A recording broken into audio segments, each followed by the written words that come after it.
आप सभी को जय मसीह की आज के इस नए दिन में आप सभी का स्वागत करते हैं। हम आशा करते हैं कि आप सभी प्रभु की कृपा से अच्छे होंगे। तो चलिए दिन की शुरुआत करने से पहले वचन की ओर ध्यान देंगे। उत्पत्ति 30वां अध्याय पहला वचन। जब राहेल ने देखा कि याकूब के लिए मुझसे कोई संतान नहीं होती, तब वह अपनी बहन से डाह करने लगी। मेरे प्रियो, यहाँ पे राहेल को संतान नहीं था, राहेल का कुखपन था।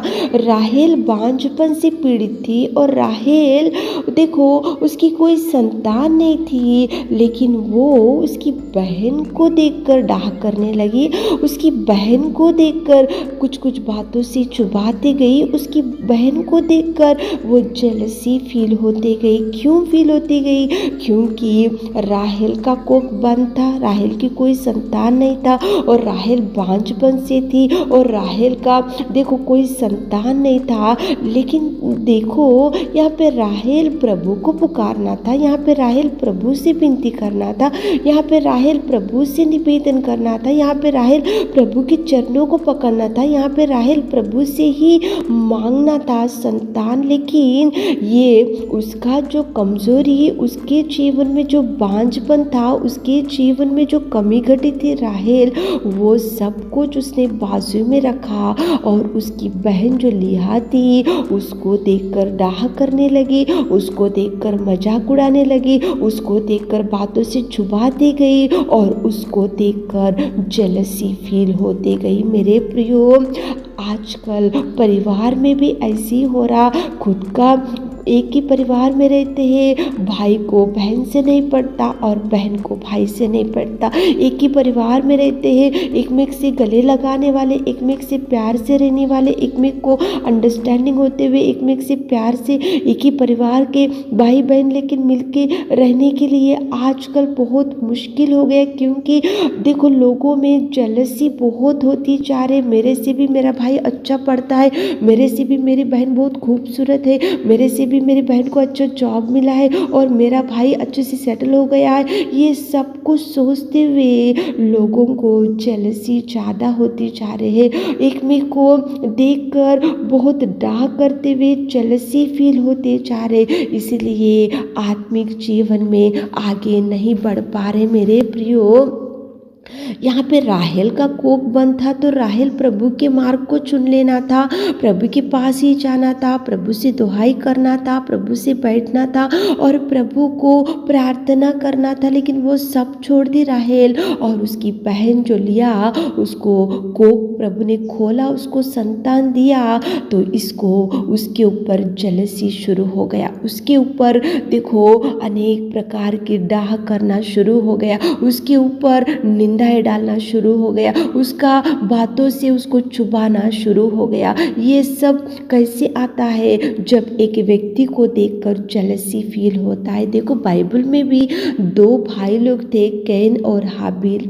हाबिल के भेंट को प्रभु ने ग्रहण किया और कैन के भेंट को परमेश्वर ने ग्रहण नहीं किया। लेकिन कैन को कितना गुस्सा, कितना भड़क गया वो हाबिल के ऊपर। एक ही परिवार के थे, एक ही माता पिता से पैदा हो गए थे, एक ही परिवार में भाई थे दोनों, और एक में से प्यार करने वाले भाई लोग, एक में से अच्छे से रहने वाले भाई लोग। कैन सोचना था कि मेरा भाई तो है हाबिल, चलो प्रभु ने उसका भेंट ग्रहण किया होगा तो वो छोड़ देना था। लेकिन जैसे ही हाबिल का भेंट प्रभु ने ग्रहण किया तो कैन का गुस्सा भड़क गया।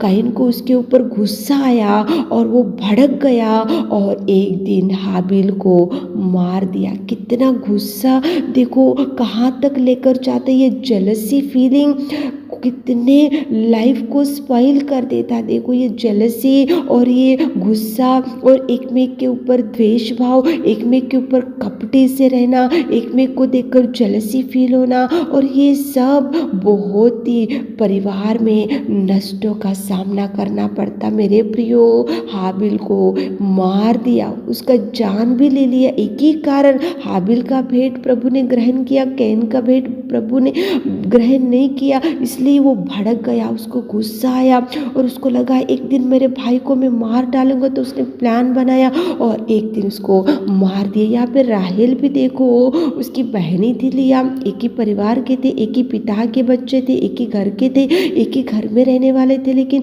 देखो कितना वो राहेल इसके ऊपर गुस्सा डाह करने लगी, चिढ़ाती गई, उसको बातों से चुभाती गई। एक ही कारण, जेलसी फीलिंग। आजकल लोगों में भी ऐसा भयंकर जेलसी फील हो रहे। आजकल परिवार में प्यार क्यों कम हो रहा? एक ही कारण, जेलसी। उनको अच्छा कार है, मुझे कार नहीं, उनको अच्छा बिल्डिंग है, मुझे बिल्डिंग नहीं है, उनके बच्चे फॉरेन में सेटल हो गए, हमारे बच्चे इधर ही हैं, उनको अच्छा जॉब मिला, हमारे बच्चों को जॉब नहीं है, उन लोगों को अच्छा सैलरी आ रहा, हमारे बच्चों को सैलरी नहीं है, हमारा छोटा घर है, उनको बहुत बड़ा घर है, उन लोग को बहुत खुशी से जी रहे और हम ऐसे दुर्बल स्थिति में पड़े हुए। ऐसा कंपेरिजन, ये बहुत कंपेयर करते हुए, कंपेरिजन में रहते हुए, आजकल एक में को देखकर जेलसी फील होते हुए एक में को प्यार कम होते जा रहे। खुद के परिवार में, खुद के एक ही परिवार में रहने वाले कैन और हेबेल, देखो एक में से कितना गुस्सा। एक ही परिवार में रहने वाले लिया और राहेल, लेकिन कितना गुस्सा, कितना जेलसी।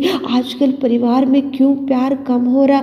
जेलसी की वजह से। एक में से द्वेष भाव बढ़ रहा और एक में से देखो कंपैरिजन बहुत हो रहा। कंपेयर करते जा रहे, हमको इतना सैलरी, उनको इतना सैलरी, हमारा घर छोटा, उनका इतना बड़ा घर, और उनके बच्चों को मैरिज अच्छे सेटल हो गए, हमारे बच्चों को मैरिज अभी तक सेटल नहीं हो रहा, उनको संतान आया, उनको गर्भफल मिला और हमको गर्भफल नहीं मिला।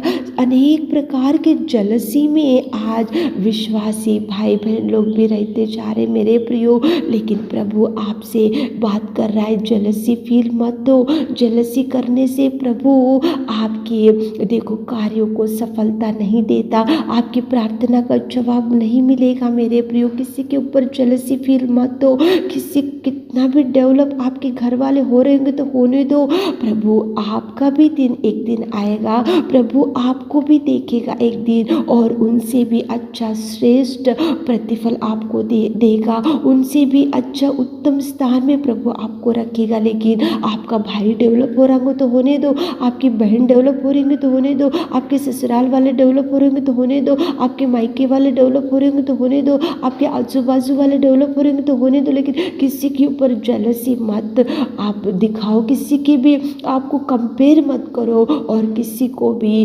आपसे और उनसे हम उनसे भी बढ़कर रहना ऐसा सोच में मत रहो मेरे प्रियो। हाबिल कैन उसको मार दिया क्योंकि हाबिल के भेंट को ग्रहण किया तो उसको गुस्सा आया, उसको जेलसी आया, उसको मन में कपट पैदा हो गया और उसको लगा कि मेरा भेंट प्रभु ने ग्रहण नहीं किया तो इसका जान ले लेना चाहिए। उसको जान से मार डाला। यहाँ पे राहेल प्रभु से बैठना था, प्रभु से प्रार्थना करना था, लेकिन वो सब उसने छोड़ लिया। को जैसे गर्भफल मिला तो इसके ऊपर जलस हो गया, उसको डाह करने लगी, उसको बातों से चुभाती गई और उसको दुख देती गई। जेलसी की वजह से ये सब कैसे होता? जलस मत हो मेरे प्रियो, किसी के ऊपर जलस मत करो। आपका दिन आएगा, प्रभु जरूर आपको उठाएगा, आपको ब्लेसिंग्स प्रभु आपको देने का दिन आएगा तो प्रभु जरूर ब्लेस करेगा। उठाने का दिन प्रभु आपके जीवन में आएगा तो उस दिन प्रभु सबके सामने उठाएगा। किसी के ऊपर जलस मत हो, किसी के ऊपर डाह मत करो, किसी के ऊपर देखो बातों से घायल मत करो। वो लोग डेवलप हो रहे तो आपका दिन भी आएगा, प्रभु डेवलप करेगा। जेलसी है तो प्रभु के ऊपर माफ़ी मांगते हुए दिन की शुरुआत करो।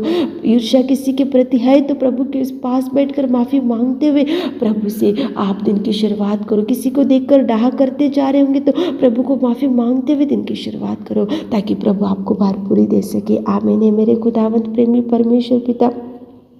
आज की सुबह के समय में आपकी उपस्थिति में आते पिता परमेश्वर हमारे प्रिय भाई बहनों को दिन भर के आशीषों से भर दीजिए। आज उनके काम में संग चाहिए, उनके हाथों को थामिए पिता, दिन भर के आशीषों से भर दीजिए। छोटी सी प्रार्थना आपके मीठे और मधुर नाम से मांगते खुदा, आमीन।